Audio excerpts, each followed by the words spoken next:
Welcome to the Bald Brad Show.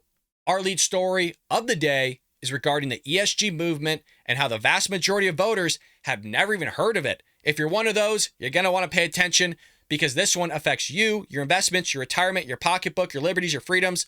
We're going to do our best here to summarize it in 10 minutes or less. Before we jump into anything, though, support a true American patriot by hitting that like and subscribe button. Leave us a short, sweet comment down below. The question of the day is, what's your number one political issue? Is it illegal immigration? Is it the economy, inflation? Is it taxes? Is it abortion? Let us know in the comment section below. We love to hear from you. And folks, quite frankly, y'all know we're being shadow banned here. So you leaving a comment, hitting that like and subscribe button does yeoman's work in supporting the show. And it basically forces a YouTube algorithm without human intervention to push our videos out there to new viewers who haven't seen our content or our channel. So your help and support would be greatly appreciated on that front. Well, again, there's a new poll that was released, and it basically showed that the vast majority of voters did not know about the ESG movement or never even heard of it. And if you're one of those, ESG just stands for Environmental, Social, and Corporate Governance Score or Movement, also known as ESG. And what it is, it's basically a set of criteria, and it's used to evaluate the sustainability as well as the ethical impact of a company's operations and investments. If we were to break that down even further, very simply, is that it's basically a score that tracks your carbon footprint and the social impact that you have on society, whether it's a net positive or a net negative, both environmentally as well as socially. So they're aggregating this score, and this score is going to basically dictate your ability to do business, your ability to take out investments where you can invest, or if you're even able to invest in a company. It is wild, and it's already starting, by the way. If you're in the European Union, this is going to happen, or by me recording this, maybe already is happening because there's a new set of rules out. And we'll get to that in just one moment. Again, this is nuts, folks. But the Harvard University Center for American Political Studies and the Harris Poll unveiled a recent survey of registered voters, which found that 64% of respondents have not heard of the movement at all. And this could be a huge issue for the 2024 election, especially among Republicans.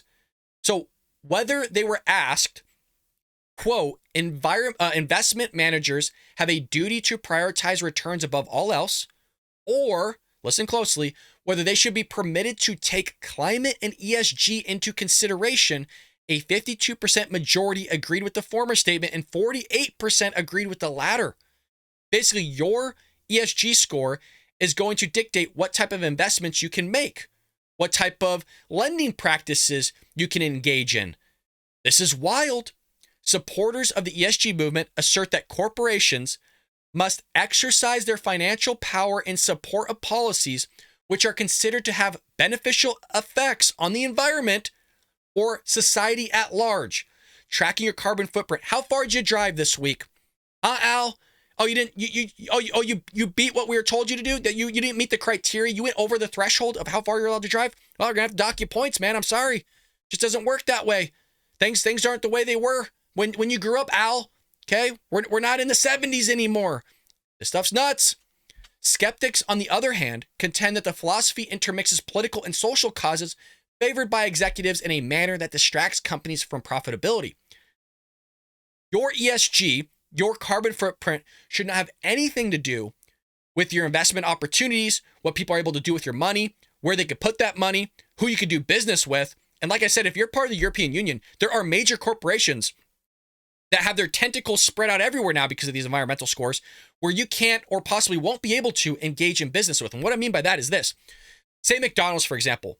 European Union, in Europe, there's McDonald's. And they're given a score. And say you're a potato farmer, because you're going to send them potatoes so they can make French fries. And you don't want to engage in the ESG score because you think it's stupid. Well, guess what happens? See you later. You're not working with McDonald's anymore per the new rules. So now you're just out business. Oh, you don't have an ESG score? Sorry, you're not going to be able to take out, you're not going to borrow money from a lender. You don't have an ESG score. We can't do any work with you. Oh, your ESG score is low? Nope, we can't work with you either. So predicated on your carbon footprint or your social impact of what you say online, the things that you do in society, that is dictated by those that are holier than thou, meaning the politicians and the new world leaders out there. They're going to dictate your score for you, and you might be SOL. You literally might be SOL. That's why there's talks right now of why the Democrat Party is pushing electric vehicles. It's not about the environment, folks. It's all about control. It really is. It's all about control. You could put everybody in an electric vehicle in the United States. You still have India polluting more than ever, China polluting more than ever. So you think of the world as an entire trash can. You just stop putting your trash into it. Everybody else is still throwing their trash into it. You made no effect whatsoever. So we're all getting screwed while everybody else is living in prosperity, or at least developing as a nation as the right that they should have. But you're going to sit here and screw us in our economy. And again, it's all about power. And the reason why I say that is because they want to institute electric vehicles so that you only have 100 miles in a week that you're allowed to drive, and you go beyond that, your car's just not going to start. And people go, well, that's crazy. No way, Brad, no way. No, it's already happening. Not with vehicles, but they do it with your air conditioner or heater in the state of California. If you have like a Nest or a thermostat, they will literally turn it off. Yes, you heard me correctly. You'll go, why is it so hot in here? Because the state turned it off, the power grid turned it off, somebody turned it off. And they're going to do the same thing with your vehicle. They're going to limit, they're already talking about this, they're going to limit the amount you drive. They're talking about it in the state of California, by the way, increasing your gas tax based on the amount of mileage that you drive. And the gas tax could change from locality to locality. What I mean by that is if I drove 30 miles north, not even 30 miles, if I drove like 20 miles north into LA County, I would probably be hit with a different tax on gas. And that would be calculated based on my mileage of how many miles I drove within that locality and the tax I would be hit with it. This is all being calculated. Movement with technology, folks, is nuts. You got to be on board with this, or not on board, but you got to be engaged with what's going on with ESG because it's going to impact you and your retirement. It's insane. 63% of Republicans affirm that investment managers should prioritize returns above all else. While, are you holding on to your seat, folks? 56% of Democrats affirm that fiduciaries can take climate and ESG into consideration. These people are idiots. It's like they don't have their head connected to their body or their brain. They can't sit there and think going, God, maybe my carbon footprint sucks. God, maybe I'm not doing so great for the economy and society. Maybe I might be affected by this. And they're going, oh, we should institute it. I'm all for the turtles. I love turtles. Unbelievable. Equal shares of independents, on the other hand, support the two assertions. So they don't know where they are. Oh, well, that one sounds great. I don't know about that one. Because nobody wants to research this stuff. Nobody takes the time to see what the ramifications are of all these things. It's just all negative. It's straight power coming from those above us telling us what we can and can't do in our personal lives. And that's why when I started the show, I said, look, this has everything to do with your liberties and your freedoms. Why the hell is the government going to engage with on how high you could put your temperature in your apartment, how low you could put your temperature in your apartment, how far you could drive, how far you can't drive, where you could put your investments? That has everything to do with your liberties and freedoms. It has everything to do with your retirement, what type of lending practices you're able to engage in. It's wild. The survey results indicate that many Americans are skeptical of the ESG movement's core assumptions and desire their funds to be allocated in a political neutral manner, which is a good thing. But again, if you look at the other spectrum, 58% of Democrats, rather 56% of Democrats believe that the ESG score should be incorporated in how their investments are handled. You had individual investors whose savings are invested. Again, an exclusive poll was conducted by the Daily Wire last year that showed 64% of respondents believe individual investors whose savings are being invested should decide whether funds are appropriated according to ESG standards, while 20% believe that Wall Street asset managers should make such decisions.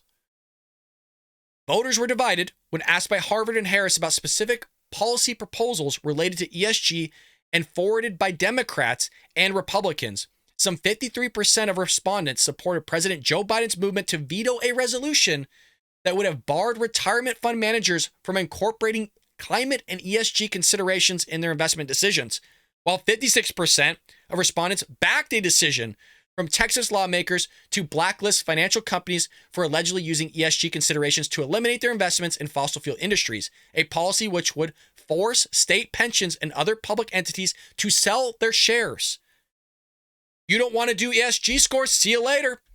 You don't want to do business with somebody that's engaging with ESG scores? See you later. You have a low ESG score? See you later. You don't, and by the way, this is only the beginning, okay? This is only the beginning. Who knows how that policy, or whatever is implemented in terms of calculating the ESG score, will continue to encroach and create more power for those above us to tell us what we can and can't do with our land, with our property. If you're a farmer, you got to be terrified right now because the carbon footprint you're doing. These people are so crazy, folks. And we talk about this all the time with illegal immigration. The EPA is so crazy. You got thousands of people pouring across the border illegally, costing us anywhere from $150 to $180 billion. So you have, there's a point to this, I promise. There's Texas and Arizona They're going, you know what, we're going to use shipping containers out there in the middle of the desert so that we can at least curb illegal immigration somewhat. EPA comes in and says, this is ruining the environment. It's a desert with metal and it's ruining the environment. Can you imagine them going in, you're using too much water. It's having a negative impact on society. It's having a negative impact on the environment. Oh, you're using this pesticide. Oh, you're doing this. You're negative. We're going to drop your ESG score. It's like your credit score, folks. We're going to drop your credit score because you're late on a payment or whatever it was. That has a negative impact on some people. That stops them from being able to borrow. It's the same thing, but a lot worse and a lot more encroaching on your personal life than a credit score ever was. Stuff's wild. Oh, you wrote something stupid online? We're going to knock that down a little bit. We don't allow that. Oh, you said something we don't like? Who dictates that? Hate speech? Well, if you're a Republican or conservative, you better be really scared because we're already being knocked down. We all know we're being shadow banned here on YouTube. It's wild.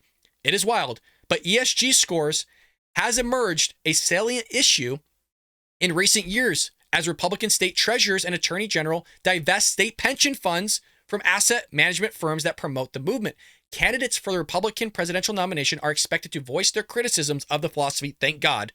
And this is, for one, Florida Governor Ron DeSantis, who has not yet officially announced his candidacy. And he did mention that because he's getting a lot of heat here from what Trump is saying and him not responding. He's like, I haven't even announced yet. Why are people talking about this? And he's repeatedly made headlines for policy opposing ESG, which is a good thing.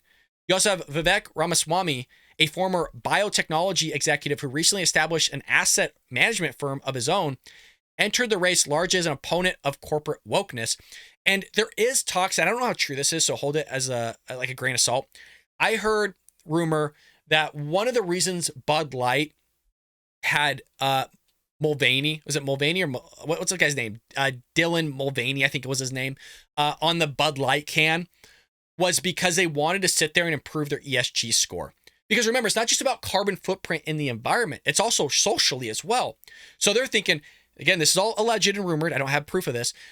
What people are saying is, hey, let's sit there, put a trans dude on the can, and that's going to be a net positive for society. And so our environmental score, ESG score, environmental, social, and corporate governance score should increase because look what we're doing for society. Look what we're doing for the trans community. This is a good thing. So they were thinking that would help with their score. It would help with lending practices. It would help with business. They can engage with others, even globally, because you have the European Union. This stuff has tentacles everywhere. I'm only scratching the surface, you guys. Only scratching the surface. I'm only summarizing some parts. Like I said, it has tentacles because if you're McDonald's, you have a lot of suppliers. You have a lot of people that are supplying certain things like potatoes, tomatoes, lettuce, onions, the steel for the buildings that they're building, the cement, the concrete, all that stuff. If you don't have an ESG score or you have a certain score, you're not able to do business with those companies, especially if you have a high percentage of revenue attributed to a certain company. That's dangerous. Like 10% or greater, that's going to be highlighted. It should be highlighted by your accountant or at least disclosed for you if you're a private company going, look, man, you got to be careful here. This is 10% of your company. Some people it's like 50%. And if you have an ESG score that's going to knock you out, you're screwed, man. And who knows how you have to climb the ladder to get that one. You're going to have to do some stuff that you don't even believe in to do that. Oh, you're a religious person? You don't want to bake a cake for a lesbian couple? There goes your ESG score. Yeah, you're screwed now, man. Well, how do I build that? Well, you got to bake a bunch of cakes for a bunch of lesbian couples and you're going to like it. Oh, it goes against your religious freedom? That doesn't matter. It's hurtful to society. You guys need to stay up to date on this, folks, because I'm telling you, it is wild and it's nuts. Let me know what you think about that in the comment section below. Again, if you're just joining us, folks, head over to the first segment. We talked about ESG scores, the movement. We just talked about it in a very big picture, the ramifications it can have on you, because a lot of voters aren't aware of the environmental, social, and corporate governance score and movement. Head over to that first segment if you haven't already. Moving into our second segment of the day, we got sparks flying here, folks, with John Kennedy asking Democrat witnesses if they support abortion up to the moment of birth. Folks, it's a human being. I don't care if you're pro-choice, man. If you're up to the point of birth, the thing's coming out, and because it's a centimeter from not coming out, it's not a human being, but the second it pops its head out, all of a sudden it's a human being. It's insane. It's insane. These people are taken seriously. I used to be pro-choice. I said for the majority of my life, I was pro-choice. Up until like 6 to 8 years ago, I can't even remember when, I was listening to Ben Shapiro. The guy made some great points. I started doing more research. And you know what the deciding factor was? It's a human life inside that person. It's not a cluster of cells. Okay, it's not a parasite. It's a human being. And the thing is, people don't want to accept that. They don't want to accept it. But let's hear the video nonetheless. Hit that like and subscribe button if you haven't already. Senator Kennedy. Thank you, Mr. Chairman. Thank you all for being here today. Professor Goodwin, help me understand your point of view. I think this is a yes or no question. Do you support it being legal to abort an unborn child up to the moment of birth? Senator Kennedy, it is not a yes or no question. I support women like Ms. Zarowski. Women across No, this ma'am, co- I don't, I think it is a yes or no question. No, well, If, let if, me if answer. there were a law I'm just trying to understand your perspective, and I'm not accusing you of this. Of course but, not. But, people sort of talk around this issue. If there were a bill that said that a woman has an unfettered right to abort an unborn baby for any reason up to the moment of birth, would you vote yes or would you vote no? Senator Kennedy, I refuse to be shackled by your question. What I have answered is that there are conditions that You don't occur know during whether you would pregnancy. vote yes or no? There are conditions during pregnancy that mean after 10 weeks, No, I said 14 weeks, I said 20 unfettered weeks, discretion. 24 weeks, You would conditions such would as Ms. support. Zarowski. You're here and advocating. I would support her life. I I would understand, support her too, personhood. But you're advocating a law. I support her You're personhood. advocating a law that says that an unborn baby can be aborted up to the moment of birth for any reason, are you not? Let me clarify what the 14th Amendment says in the first sentence, that citizens of this United States are individuals that are born. That is what our Constitution says. But Do why you won't you support our answer my Constitution? question, Professor? I'm not trying to argue. I just want to understand what. That's insane to try to use that amendment to speak on behalf of being able to abort a human being. That's insane. And I've always said this, and I'm going to plug my book because the last chapter is all about abortion, by the way. Not only do I give the religious argument in terms of the Catholic Church and kind of how that's evolved, I go back thousands of years and talk about abortions and how that has impacted the societies of that time. And furthermore, we also talk about even the secular viewpoint, meaning you don't have to be religious or anything of the sort to know that it was bad law. And we talk about how even the clerks of the time, for those that voted for Roe v. Wade and instituted, even Griswold v. Connecticut, they all said it was bad law. You don't have to be pro-abortionist to know that it's bad law. You could be on any of the spectrum and know that. It's crazy that she won't answer the question here. Well, know why she won't answer the question, because you're literally talking about killing a innocent human baby in life, a child at the point of birth. She goes, well, there's these externalities out there that apply to it. Just answer the question, lady. We all know what you're talking about. And this is what they do. They always take the rape and incest, which account for an extremely small number in terms of proportion. They'll take outliers and they'll attach that to the data set of the whole. And they'll say, well, look at these cases that are outliers. We're going to attach that to what actually takes place the majority of the time, which it doesn't. And then they're going to try to basically codify their argument with those outliers. With anybody that knows mathematics and statistics, you don't do.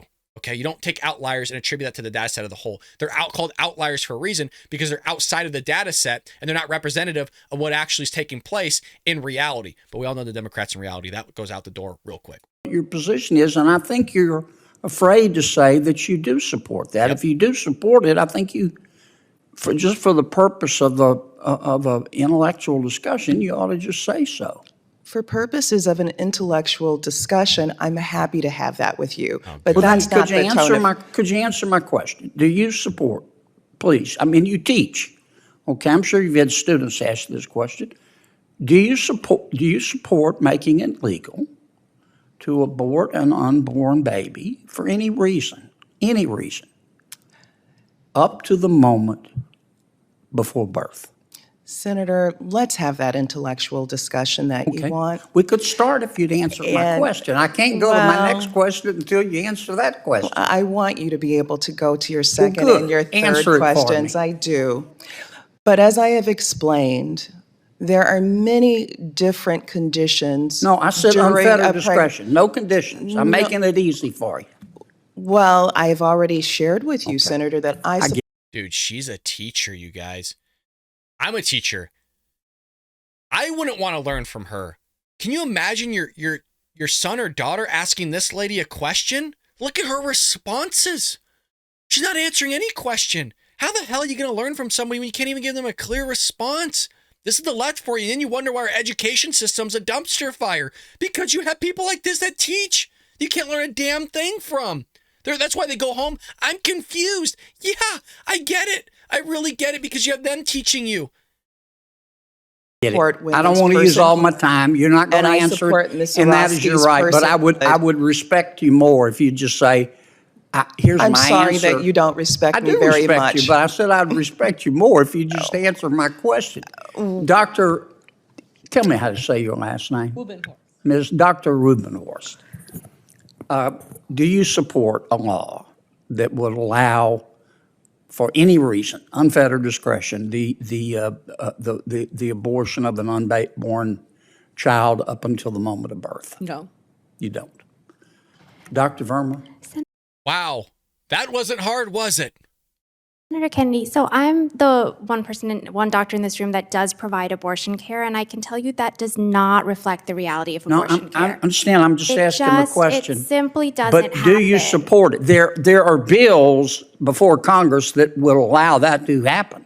That's You don't support it, or are you going to be not again, answer as my the- question? As the doctor in this room who does provide abortion care, that is not how abortion care in this country works. It's a hypothetical that does a But disservice if a to our patient came to you patients. and said, I'm going to probably have a baby this week and I've changed my mind, and I would like you, doctor, to abort the child, would you do it? That is not how abortion care in But this if country a works. patient did, would you do it? Isn't it astonishing they say abortion care? Care for whom? We understand there's no circumstances. Okay, let's remove all the outliers. Just have a real conversation about the vast majority of abortions, which we talk about in the book. Okay, vast majority of abortions are just like, it's an inconvenience. Okay, you had a bunch of sex, and that sex turned into having a baby. Shocker. Look, can we just be honest here that she's saying abortion care, abortion for whom, in terms of care for whom? Let's remove all the externalities, again, all the outliers. It's just an inconvenience for a lot of people. So it's convenient for the mother. It's not convenient for the baby inside. Let me tell you that much, especially when it's centimeters from the womb and you want to still abort the thing. I'm having a baby next week. It's coming out regardless. Full-fledged. It's got hair. Okay. It got eyeballs. It got everything. Heartbeat, lungs, everything. Let's abort the thing. And they're all for it, you guys. It is insane. And people still vote Democrat. I mean, just that alone, you willing to murder an innocent child? You should not want to be a part of the Democrat side of the aisle, folks. That's insane.